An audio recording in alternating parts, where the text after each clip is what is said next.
وعلى سبيل الاصطلاح فمن الصحيح النظر إلى المدينة المتمركزة في أثينا على أنها مدنية حقيقية من جهة تعاظم مدنها وتكاثرها كما، فقد تركت بصماتها على عصرها في ميدان الحضارة المادية والأيديولوجية. لدى دراستنا أثينا فعلينا قراءتها على أنها مزيج جديد ناجم عن صهر كافة الحضارات المذكورة سابقا في بوتقة واحدة، فهي تنجز ثوراتها الحضارية العظمى بتجديد تاريخ الحضارة بقدر تجديدها تاريخ الثقافة النيوليثية، وبالاستفادة مجددا من جميع منجزاتها وابتكاراتها الأيديولوجية والمادية لتوحدها مع تأثيراتها المحلية بقدر توحيدها مع متطلبات عصرها الجديد. تتجسد الخاصية الكبرى الأولى لحضارة أثينا في تمثلها الفلسفة أيديولوجيا من حيث كونها فكرا وشكلا عقائديا أكثر من نزوعها إلى الأديان الوثنية، فالفلسفة تسفر عن انفجار عظيم في المعاني. هكذا نثرت بذور كل الميول الفلسفية في هذه المرحلة لتجد جميع الأنماط الفكرية فرصتها في الولادة والتداول، بدءا من المثالية إلى المادية ومن الميتافيزيقية إلى الجدلية. وبينما كانت الأسبقية للفلسفة الطبيعية قبل عهد سقراط، فقد رجحت كفة فلسفة المجتمع مع عهده وما بعده، ويلعب تفاقم القضايا الاجتماعية القمع والاستغلال دوره في بروز هذه الأحداث. لنشدد ثانية على أن القضايا الاجتماعية تعني تأسيس سلسلة المدينة والتجارة والدولة والحاكم، فضلا عن أن المدينة تؤثر في جعل الفكر الفلسفي ضرورة اضطرارية باعتبارها مركز الحضارة المادية. فالمدينة تعني الانقطاع عن المجتمع العضوي، بالتالي فمن السهل تشكل ذهنية منقطعة عن الطبيعة في أجواء المدينة. بمعنى آخر، فالرحم الأم لكل ضروب الأفكار الميتافيزيقية والمادية المجردة والفظة هو المدنية المؤسسة على دعامة خيانة البيئة. إذن وبينما تكون الفلسفة انطلاقة في الفكر، فهي من الجانب الثاني شكل آخر من أنماط الفكر المغترب عن البيئة. والصوفيون الذين يعملون على نشر الحكم والمعارف الفلسفية يشبهون متنوري تلك المرحلة مثقفي أوروبا في القرن ال18، حيث يدرسون أولاد العوائل الميسورة مقابل أجر يتقاضونه. ويؤسس الفلاسفة مدارسهم على غرار اختراع الكهنة للدين وتشكيلهم الأناس التابعين للمعبد. إنهم يبنون ما يشبه الكنائس المجالس، ويتكون زخم من المدارس الفلسفية على غرار ما في الأديان التعددية. يمكننا النظر إلى كل مدرسة منها كدين أو كمذهب مستقل بذاته، ونظرا لأن الأديان كناية عن نمط فكري في نهاية مطافها، فيمكننا اعتبارها فلسفة تقليدية متمأسسة واضحة المعالم عقائديا، أي من الضروري عدم النظر إلى الفوارق بينهما على أنها تضاد. فبينما يكون الدين بالأغلب قوة أيديولوجية للشعب المحكوم، فإن الفلسفة تكون غذاء أيديولوجيا للمتنورين والشبان من أبناء الطبقات الراقية. من هنا فأفلاطون وأرسطو يتطلعان إلى تحمل مسؤوليات ومهام أقرب ما تكون سعيا إلى النجاح في تأسيس مدينة الكهنة والحفاظ عليها وإنقاذها، ولكن بمنظور فلسفي، أي أن العمل الأساسي الذي ينكب عليه الفلاسفة هو تحديد شكل الحكم الأفضل والصون الأمثل لمجتمع المدينة ودولتها، بل وتحديد مقومات تأسيسها المثلى قبل كل شيء. أما الخاصية المهمة الثانية لحضارة أثينا فتكمن في كونها السباقة إلى التركيز بعناية فائقة على الديمقراطية الجمهورية نظريا وعمليا.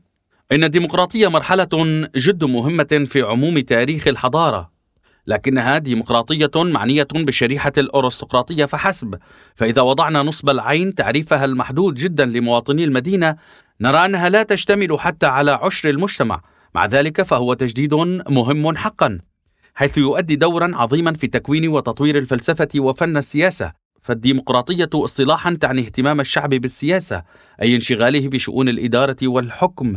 وقوام سياسة الديمقراطية هو التفكير في جميع القضايا الاجتماعية الحيوية وتداولها والبت فيها. بالتالي فخاصية السياسة الديمقراطية التي تعني المجتمع المنفتح أيضا تقدم مساهمات ليست بالهينة في حضارة أثينا. يبرز مجمع الآلهة في هيئة معمارية جديدة كليا، حيث يبهر الأنظار بأعمدته المستطيلة الواسعة التي تحفه وبأسواره التي تحيط به من الخارج، فكأن معابد أبولو وأرتميس وأثينا تتنافس فيما بينها على إبراز عظمتها في جميع المدن الشهيرة. ويرجح في مجتمع أثينا إدراك كون الآلهة تصورا خياليا ليس إلا بالتالي تنحط مكانة العقائد الدينية شيئا فشيئا، وكأن الآلهة المؤسسة للمدائن السومرية تعيش مراحلها الأخيرة متجسدة في حضارة أثينا وروما.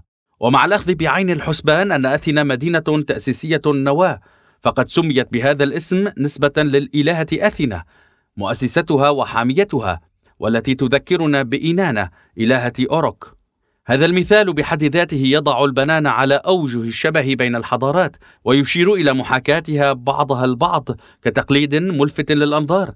أما الأقسام الأخرى من المدن فغلب عليها الطابع المؤسساتي عبر العديد من الكيانات، من قبيل الأجوار، السوق التجارية، الكنيسة، المجلس، المسرحية، الأروقة، شوارع التنزه المظلمة، وأماكن الرياضة البدنية، الملاعب المدرجة وغيرها.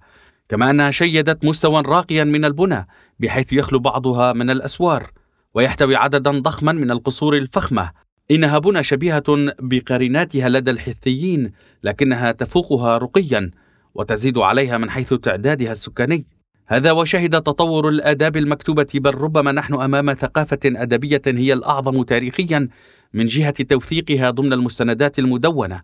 فالمسرح عاش أمجاد مراحله الثورية، وكثر تفعيل المآسي في النتاجات الملحمية، وكتبت المؤلفات التاريخية، كما كانت ملحمة هوميروس تقرأ ككتاب مدرسي، وصيغت الكثير من الأحداث بلغة مسرحية بارعة كأنها تبشر بولادة السينما.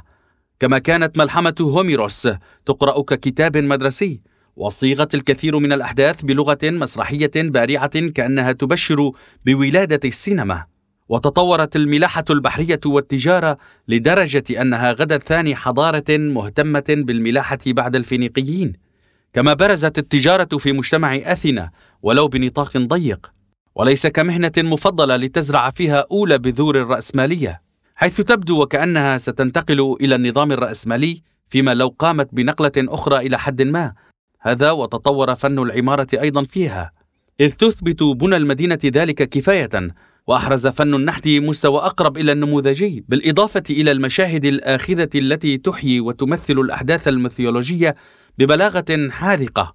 ننوه على الفور هنا أنها تمايزت بآداب ميثولوجية متماسكة وقوية للغاية، ومؤلفة من جميعة تتضمن كافة ميثولوجيات الحضارة التي تسبقها، الاعتقادات غير الدينية والأنماط الفكرية. فالميثولوجيا هي فن سرد قصص الواقع التي يعز على المجتمع تحليلها وإدراكها، وكانت شائعة في العصور الأولى.